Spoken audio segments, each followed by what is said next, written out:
just want to make some points about Lutz paper about the culture and language.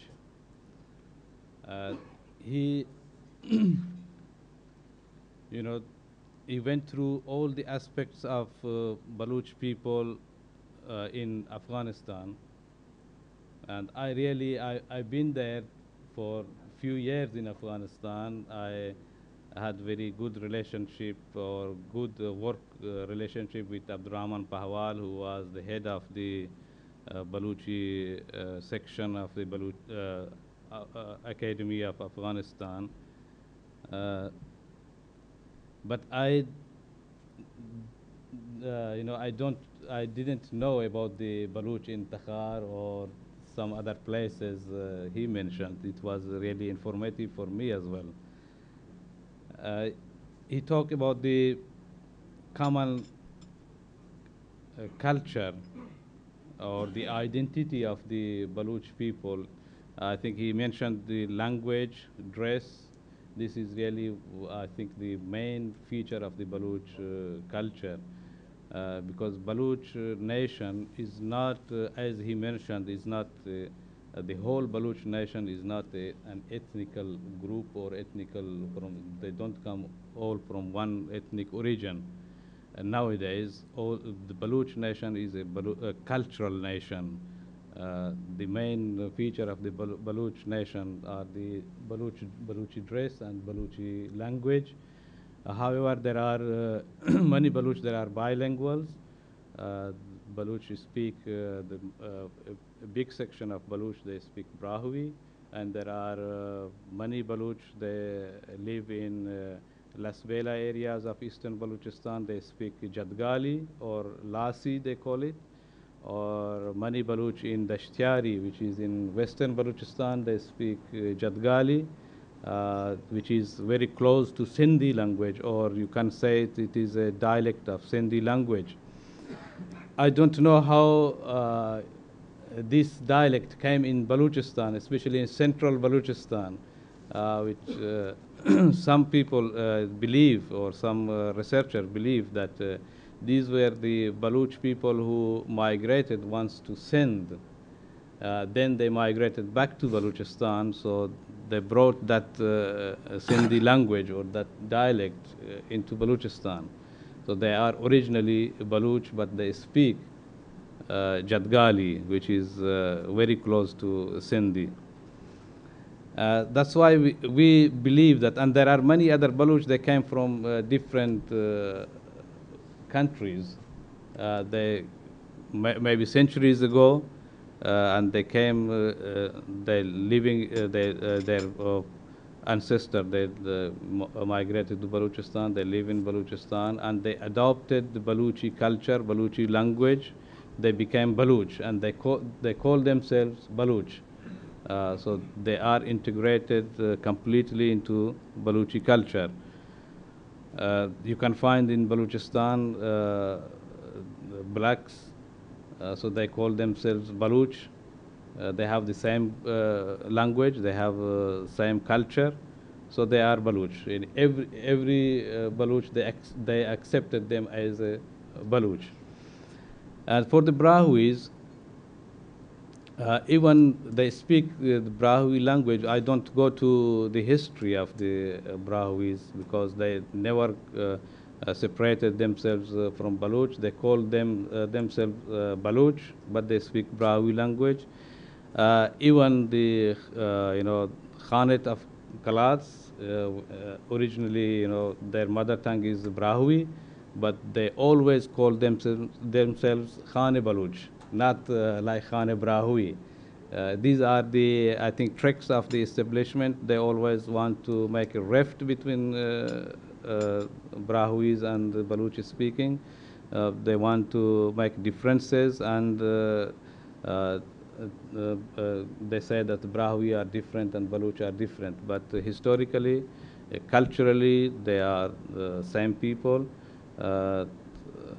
Even though they say that the Brahui language it comes from a different root than the Balochi language. But language, just the language is not, I think, can't be a reason to, you know, make one people or one nation into different parts. So that's why I believe that you know, Baloch nation is a cultural nation rather than ethnic nation.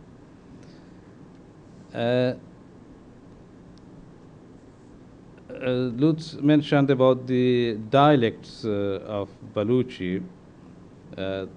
There are three main dialects in Balochi language. It's not, it doesn't, you know, depend on the board of the political borders.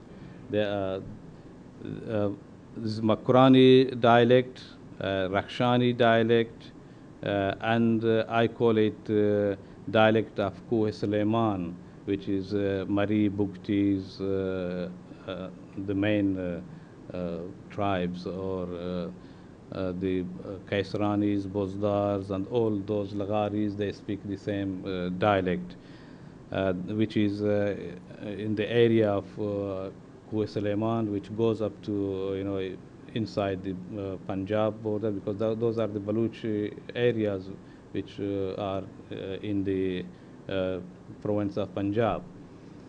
And the Makran dialect, it is from the Eastern Makran and Western Makran as well, is the same dialect, which is divided in the sub-dialects again. And the Rakshani dialect, which is in the northern part, which is Sarhad, divided in Sarhadi dialect, sub-dialect, and Nimruz sub-dialect, which Lutz are a specialist in that part. So it means the Balochi language is also is not, you know, border related or political related in one country. So this is the same language. You can say which is being spoken in all three countries with minor differences. You can because of the influence of the Farsi language in Iran, or Urdu language in Pakistan, and also Dari Pashto in Afghanistan. Because Balochi is not the medium of instruction in all these countries, as that there were some kind of, you know, there's some steps were taken in Afghanistan, as Lutz mentioned, during the Karmal or Najib's times, and also now again today they recognized Balochi as a national language in Afghanistan, but neither in Pakistan nor in Iran. In Iran, you cannot even publish a Balochi magazine, Balochi, you know, the book, or Balochi daily paper or anything. There is just radio programs from Zahidan Radio, I think maybe 1-2 hours, few hours in a day, but those are all the propaganda of the regime, what the mullahs says, what the head of the Islamic Republic says, whatever, they just propagate those things. There is no other means of Balochi language development or anything in Iran. In Pakistan, you all know that there are some personal or Baloch themselves, they publish some magazines and books, and there is a Balochi Academy which is partly funded by the government, and they publish books and these things. Provincial government, they do help that Balochi Academy. And also that I think, Lucy, you didn't mention that the Radio Afghanistan had the Balochi language for a long time. Even Zahir Shah's times, there were an hour program of Balochi there.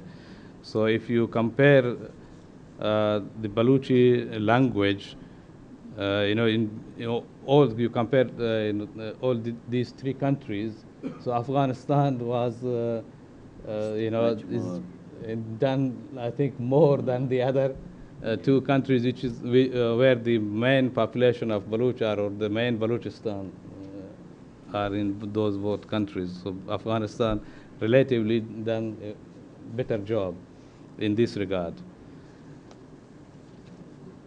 Uh,